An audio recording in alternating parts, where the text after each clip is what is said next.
مسجد نبوی کا ایک کونا تھا اور ایک بندہ وہاں بیٹھ کے دعا مانگ رہا تھا۔ اس کے دعا کے لفظوں پہ غور کیجیے۔ اے اللہ، میں تجھ سے اس لیے مانگتا ہوں کہ تو میرا اللہ ہے، تیرے علاوہ میرا ہے بھی تو کوئی نہیں۔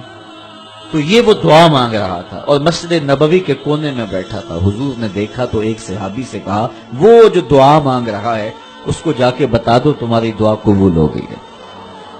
وہ مانگ اس ڈھب سے رہا ہے۔ تو یہ دعا اپنے رب سے نیاز ہے، دعا خود عبادت ہے۔ جب تمہاری ضرورتوں کا کفیل وہ ہے تو پھر اس سے نہیں مانگیں گے تو کس سے مانگیں گے؟ دعا اللہ سے راز و نیاز کی باتیں، جو باتیں بندہ کسی سے نہیں کر سکتا وہ اپنے رب سے ڈائریکٹ کرتا ہے۔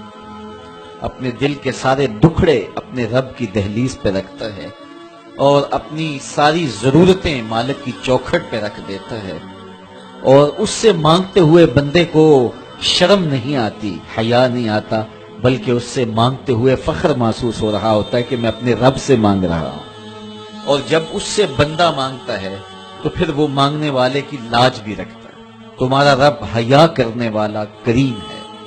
جب بندے اس کے سامنے ہاتھ پھیلا کے دعا مانگتے ہیں، اللہ فرماتا ہے مجھے شرم آتی ہے ان کے اٹھے ہوئے ہاتھ خالی کیسے موڑو۔ جب انہوں نے مجھ سے مانگا ہے تو میں نے بھی نہ دیا تو کون دے گا؟ میں ایک سادی سی بات کرتا ہوں، اتنے لوگ جتنے لوگ یہاں بیٹھے ہیں اگر کسی دنیا دار کے ڈیرے پہ چلے جائیں اور اس سے کوئی چیز طلب کریں اور وہ دینے کی استطاعت رکھتا ہو تو وہ کیا خالی لٹائے گا؟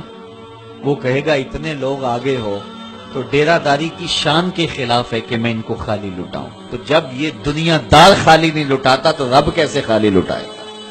جب بندے اس کی دہلیز پہ چل کے آ جائیں تو وہ بندوں کی ضرورتوں کا کفیل ہے اور ان کے ہر درد کو جانتا ہے اور ان کی ضرورتوں کو پورا کرتا ہے۔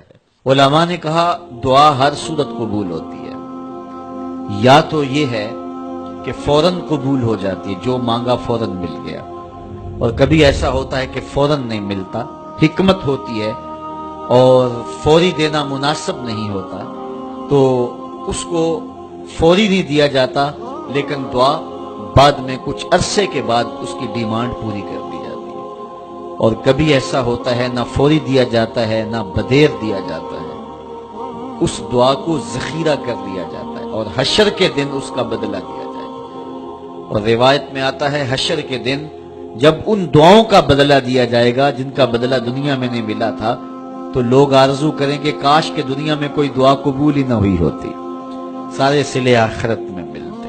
آج یہ بھی بحث چلتی ہے نہیں مانگنا چاہیے، فلاں وقت میں نہیں مانگنا چاہیے، تو وہ کہتا ہے مجھ سے مانگو جب بھی مانگو، میرا دستے کرم تمہیں دینے پہ آمادہ ہے۔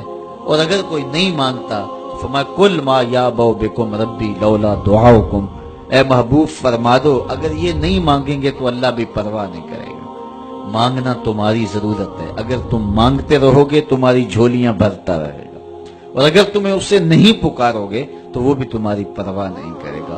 تو اس کے حضور دعائیں مانگو، اپنی آرزویں پیش کرو، اپنی تمنائیں اس کے حضور پیش کرو۔ اچھا دنیا داروں سے مانگیں تو اپنے لیے مانگتے ہیں، لیکن اللہ سے مانگو تو اپنے لیے بھی مانگو، اوروں کے لیے بھی مانگو۔ وہ کریم ہے، وہ دیتا ہے اور خوش ہو کے دیتا ہے، تو اس سے مانگو، اس سے جھولی پھیلاؤ۔